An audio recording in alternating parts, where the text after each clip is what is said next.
Okay, my name is Justin Ripperdan, and this is my relational advice vlog for Communications 451. So, to start, throughout this video, the concept of listening, power, and identity will be discussed and looked at through the example of John's experience with his coach at pre-camp, which I wrote this scenario about. To start, it is clear that the coach was a bad listener, but there is much more to this scenario than just that. Throughout this communication class, the concept of identity has been explored extensively, which has shown that a person's identity is the core of what influences people to behave how they choose to behave. For the example of the coach, he was a bad listener, but the root of the problem was that he was trying to be perceived as tough by his players by talking over them and not listening to them. This style of coaching is popular among high school football coaches, and it is usually referred to as tough love or hard love.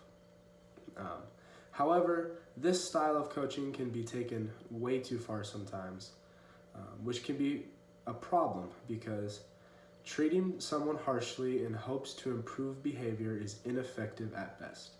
And that quote is from Talt, and it was in 2020, and that's the paragraph 1. Although some people think that this type of response to tough love is weak, the quote that I said, it is actually not weak because it is possible to be firm and demanding of unrelenting effort while still being respectful of someone. A good example of this would be a current NBA coach, Steve Kerr, for the Golden State Warriors, who demands greatness from his players, but he is also respectful about it.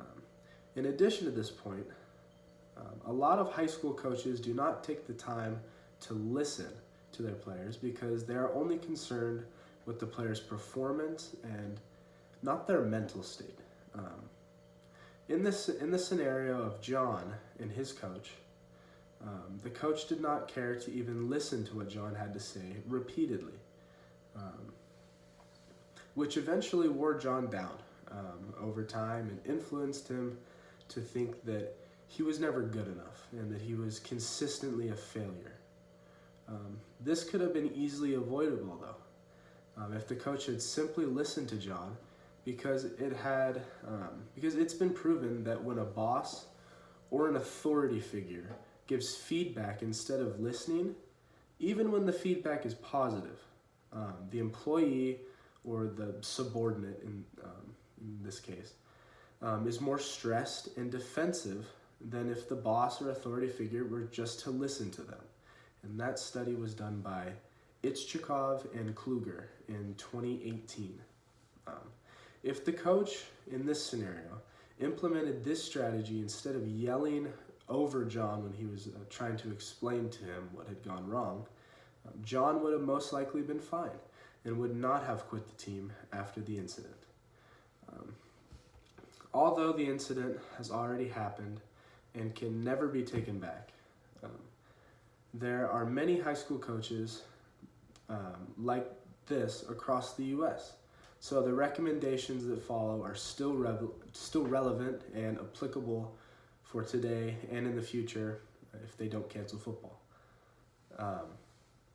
The first recommendation for coaches that utilize the tough love strategy is to care more about the player and their mental health than the results of a game.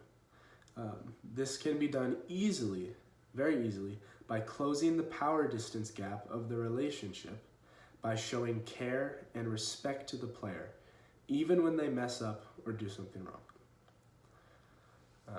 Another recommendation for this type of coach is to not let their identity or the image that they want to portray to others get in the way of that. But it is still possible and actually very easy to come back from making these types of mistakes by simply changing their attitude and their course of action. You can see it when somebody has a big change in their life, that they're a completely different person, But that's a choice. They can still go on being the same way that they were, or that they can choose to change. It is possible to change, even if you've been doing something for a long time.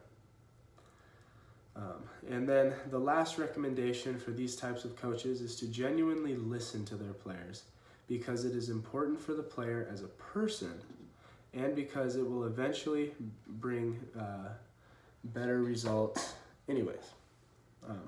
When people think that they are right, they tend to not even want to hear others.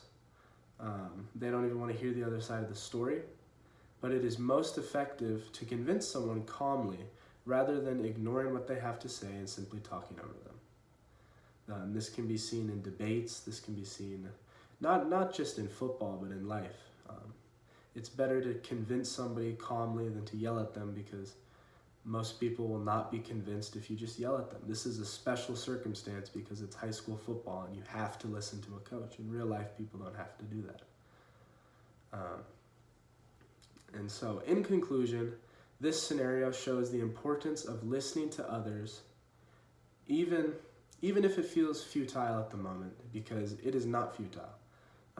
Rather, it is helping the overall situation. Also, this scenario it's not just to show that, it's a call of action for all high school coaches, because there is a better way than excessively tough coaching. It has been proven. If a person is treated with respect and showed that their voice is heard, they will be a better version of themselves 100% of the time, compared to if they're yelled at or talked over. And that is my video log for coaches who use the tough love style of coaching. Thank you.